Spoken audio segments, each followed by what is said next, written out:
Have you ever opened your bank statement, scanned down the list of recent purchases, and just stopped cold? You see a charge you definitely didn't make. Or maybe you did, but the item showed up in 100 broken pieces, and now the merchant is completely ghosting you. Yeah, it is an incredibly stressful feeling, but getting your money back? It shouldn't be. Welcome to this explainer. Today we're going to break down the exact step-by-step process of how to dispute a charge with Truist. That sudden jolt of panic when you see missing money is completely universal. We've all been there.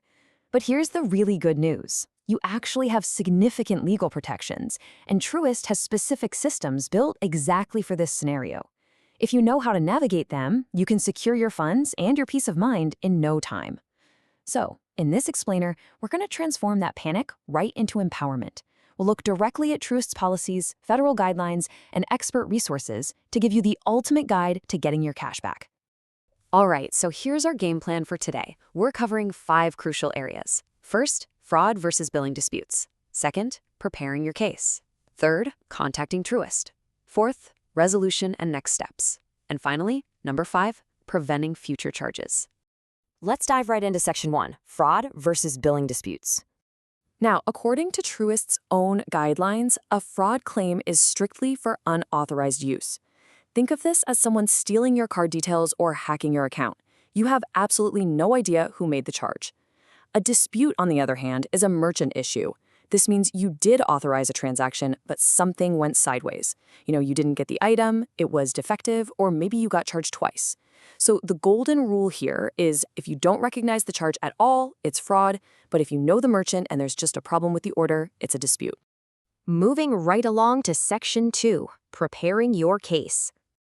Okay, if there is one thing you take away from this, it's the number 60. Under federal regulations, specifically the Truth in Lending Act and Regulation Z for credit cards, plus Visa and MasterCard network rules, you generally have a strict 60-day window. That means you literally must file your dispute within 60 days of the statement date where the error first showed up. If you drag your feet and wait until day 61, you might actually lose your legal right to get that money back. The clock is absolutely ticking. So, what do you actually need to do before that 60-day timer runs out? Well, first, pull together the cardholder's name, the last 4 digits of the compromised card, and the exact date and amount of the charge.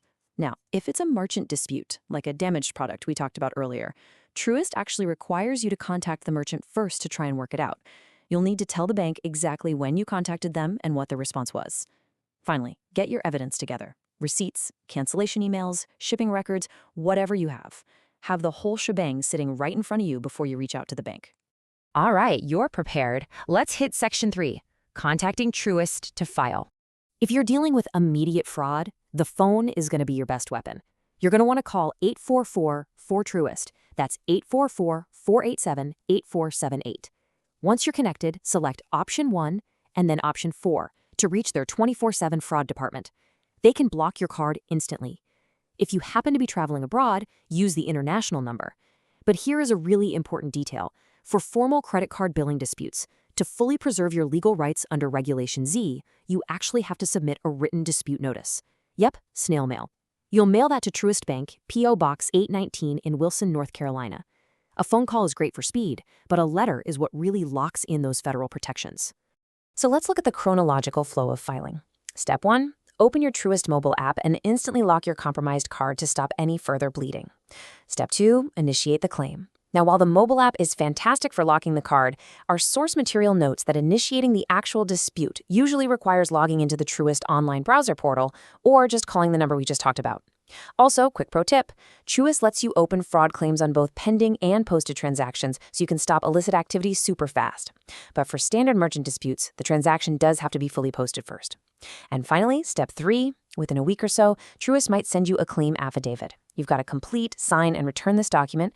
Often they'll let you send it to cmldisputes@truist.com just to keep your investigation alive. Which brings us to Section 4, resolution and next steps.